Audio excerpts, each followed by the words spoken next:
Сәлем баршаңызға YouTube каналыма қош келдіңіздер.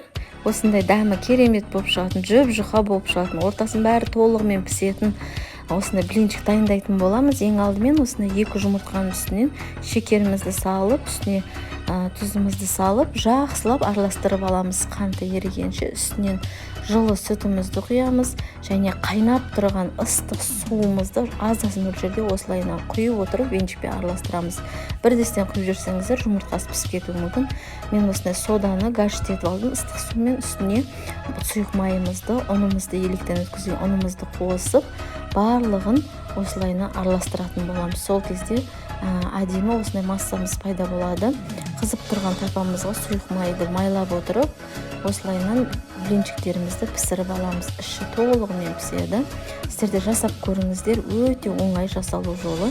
Бір жасағаннан шығатын рецептін жасап көріңіздер.